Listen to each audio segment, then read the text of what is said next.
Ang pelikulang ito ay nagsasabi ng kwento ng isang mangingisda na nagngangalang Dave. Sa isang maliit na nayon sa baybayin ng Ireland. Isang hapon, isang misteryoso at magandang babae na nagngangalang Jane ay nahuli sa kanya mga lambat habang tumatawid siya sa tubig. Sakay sa kanyang bangka, ang dala ni Jane kay Dave ay swerte. Tila hinihila ang isda patungo sa kanyang mga lambat. Sino ba talaga siya? Alamin natin kay Jane. Nagsimula ang kwentong ito sa karagatang Irish. Ang mangingisda na nagngangalang Dave ay nangingisda sa dagat. Hindi niya akalain na makakahuli siya ng magandang babae, na kasama sa isang banta ng isda, noong ang lambat ay itinaas. Agad na iniligtas ni Dave ang babae sa pagbibigay sa kanya ng mouth-to-mouth resuscitation. Ang babae noon inubo at iniluwa ang tubig. Nakapagtataka. Siya pa rin ay buhay, kahit na nakalunok siya ng maraming tubig. Si Dave ay tumawag ng tulong, ngunit ang babae ay tumanggi, dahil mabuti naman daw siya at ayaw niyang makita ng iba. Ngunit hindi niya matandaan ang kanyang pangalan. Sa wakas, si Dave ay hindi tumawag ng pulis, at dinala ang babae sa isang bakanteng bahay, na dating pagmamay-ari ng kanyang yumaong ina. Iniwan siya ni Dave mag-isa dahil may mahalaga siyang dapat gawin. At umalis na si Dave at pumunta sa bahay ng kanyang dating asawa. Ang pangalan niya ay Laura. Dumating si Dave para kunin ang kanyang anak, na si Annie, at dalhin sa hospital. Si Annie ay nagdurusa sa kidney failure, kaya siya ay kailangang dumaan sa dialysis therapy sa ospital tuwing linggo.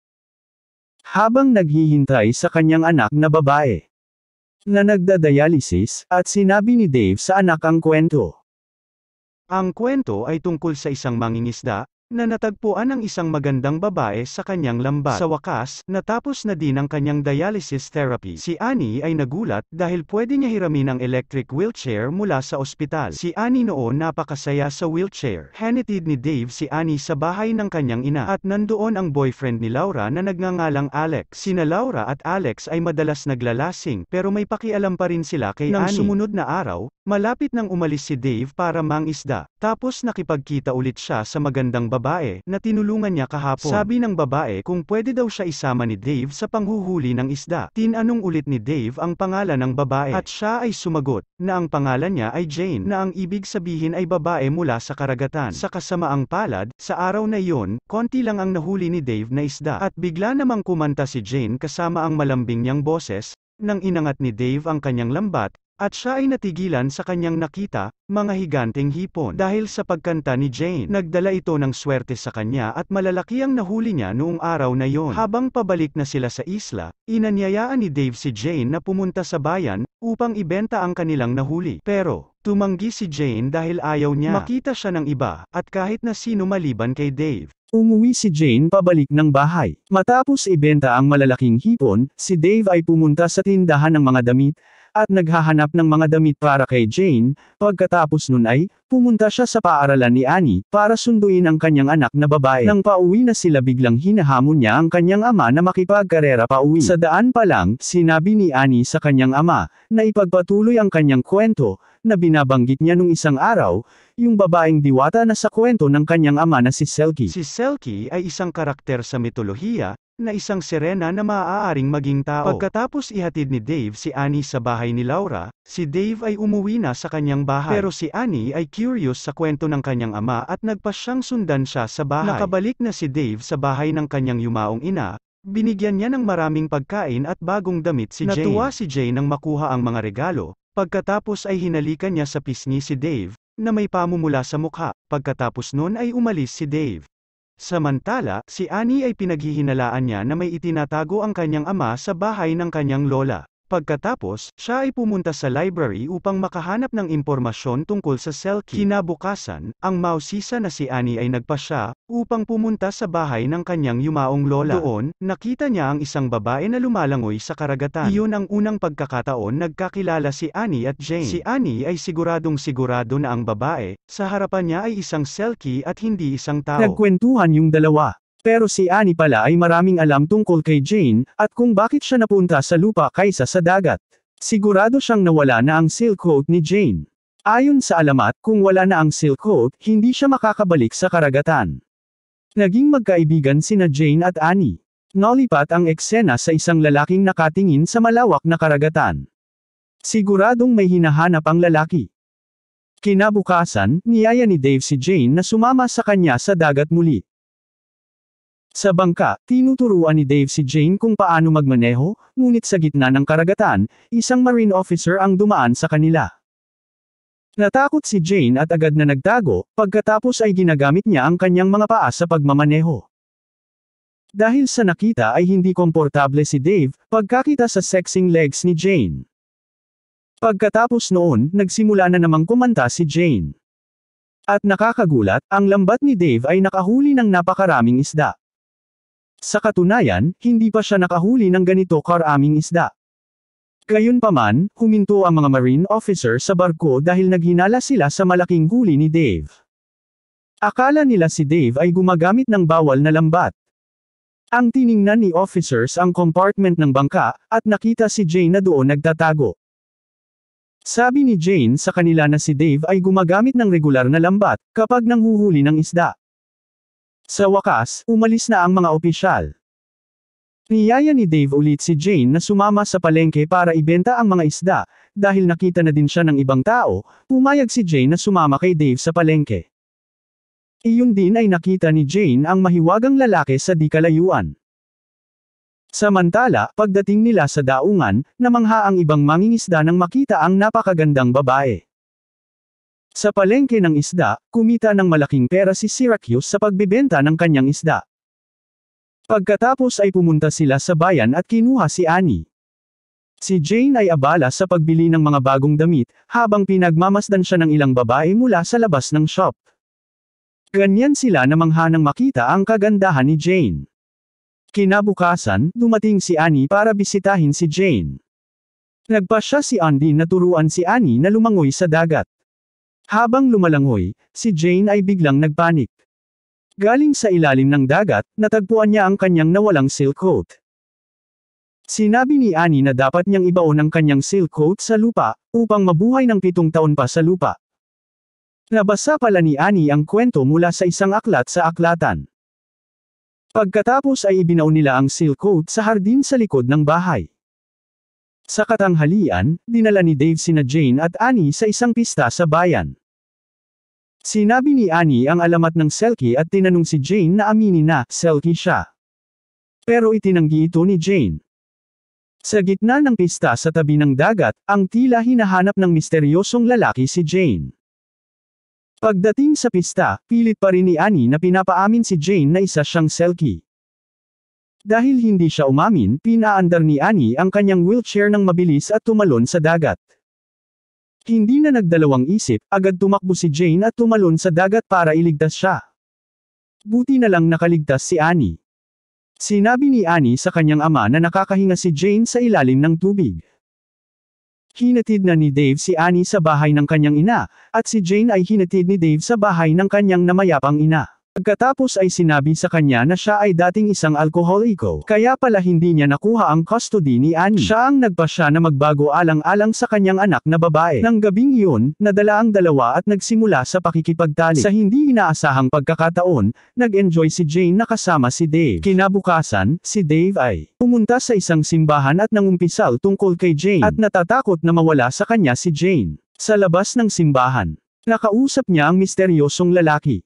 Ang lalaki nagtanong tungkol kay Jane, ayon kay Dave, si Jane ay isang babaeng nagdadala ng swerte sa kanya. Noong araw na iyon, si Dave ay sinamahan si Annie para sa dialysis therapy muli. Pagkabalik galing sa ospital, hindi nila mahanap si Laura. Kaya sinamahan ni Annie ang kanyang ama sa isang bar. Naabutan nila sina Laura at Alex naglalaro ng bilyar at naglalasing. Nagpaalam si Dave para si Annie ay manatili sa kanyang bahay, ngunit si Laura ay hindi pumayag. Sinabihan pa niya si Dave na umuwi na at inaantay na siya nang nakilala niyang sirena. Habang natutulog, nagising si Jane nakarinig siya ng tunog na paparating na sasakyan. Ang misteryosong lalaki pala ang dumating. Yun ang naghahanap sa kanya. Nang dumating sa bahay si Dave, ay nabigla kasi parang gumuho ang bahay niya at maraming nasira. Agad naman niyang hinanap si Jane, at nahanap niya sa tabing ilog. Ang misteryosong lalaki pala ay asawa ni Jane, ang dumating at hinahanap siya. Sinabi ni Dave kay Jane na mag-wish para umalis na ang kanyang asawa.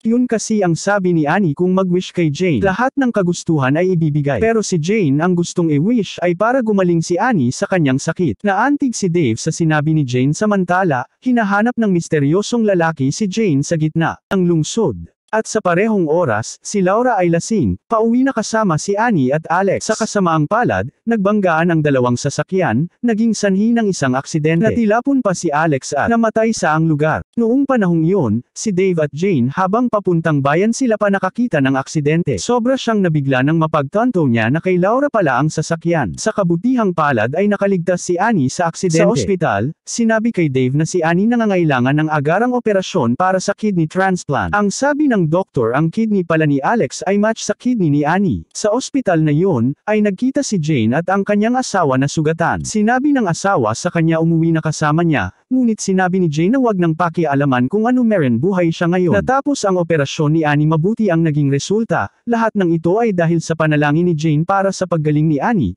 Kinabukasan, sina Dave at Laura yunisek ang abo ni Alex sa karagatan. Pagkatapos ay pinahintulutan ni Laura si Dave na sa pangangalaga niya muna si Annie, ngunit sa isang kondisyon, hindi pwede si Jane maging kasama siya.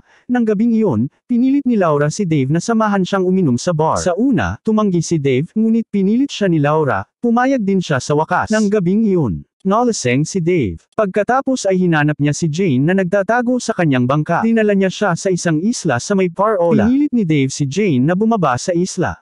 Si Dave ay lasing pa din, pagkatapos ay iniwan niya itong mag-isa si Jane, at napagtanto niya agad na hinabol ang bangka ni Dave. Si Dave ay sobrang malungkot dahil kailangan niyang makipaghiwalay kay Jane. Sabi pa ni Dave ang mga tao at Selkis ay hindi mabubuhay magkasama. Pagsapit ng gabi, hinubad ni Jane ang sapatos at balabal, tumalon siya sa dagat at lumangoy. Yung gabing din yun, pinuntahan ni Dave si Annie at inuwi sa kanyang bahay.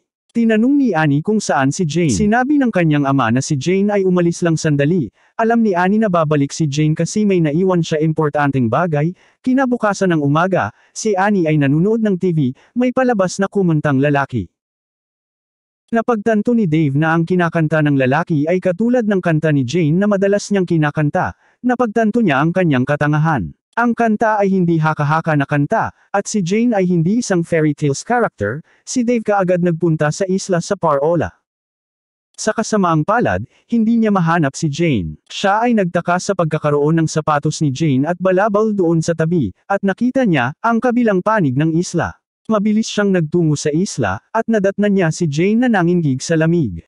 Niyakap siya ni Dave ng mahigpit. Sa wakas, sinabi ni Jane ang totoo sa kanyang pagkatao, ito pala ay nagbebenta ng droga mula Romania, kasama ang kanyang kaparehang si Boris. Nagdadala sila ng maraming heroin para ipusli. Gayunpaman, ang kanilang mga gawain ay nahuli ng bantay sa baybayin. Tumalon si Jane sa dagat para takasan ang pananambang ng mga opisyal. Samantala, si Boris naman arestado dahil hindi siya marunong lumangoy. Pero si Jane ay naanod ng alon sa malayo at nalunod. Iyon noong siya ay pumasok sa lambat ni Dave at nailigtas. Nang gabing iyon, ibinalik ni Dave si Jane sa kanyang bahay. Ngunit pagdating nila sa bahay meron pala silang hindi inaasahang mga bisita. Si Boris naruroon, nagbabantang papatayin si Annie. Si Dave ay nakipag-away kay Boris, sa kasamaang palad, si Boris ay hindi nag-iisa. Dumating ang kaibigan niya at agad na itinutok ang baril sa kanya. Samantala, sabi ni Boris kay Jane, isuko ang lahat ng kanyang heroin. Para mailigtas si Dave at ang kanyang anak na babae, si Jane ay itinuro kung saan ang heroin nakatago. Ngunit nang hukayin ni Boris ang likod bahay hardin, hindi nila ito mahanap. Ito pala ay tinanggal ni Annie ang coat na naglalaman ng heroin.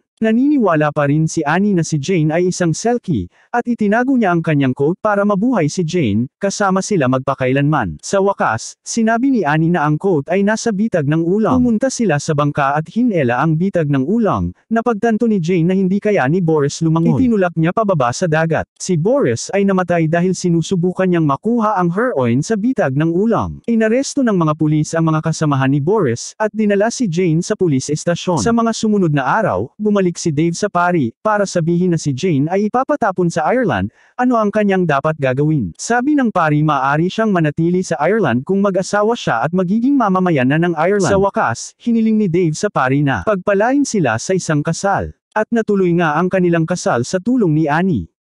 Ngayon, ang maliit na pamilya ay masayang namumuhay. Dito nagtapos ang pelikulang ito.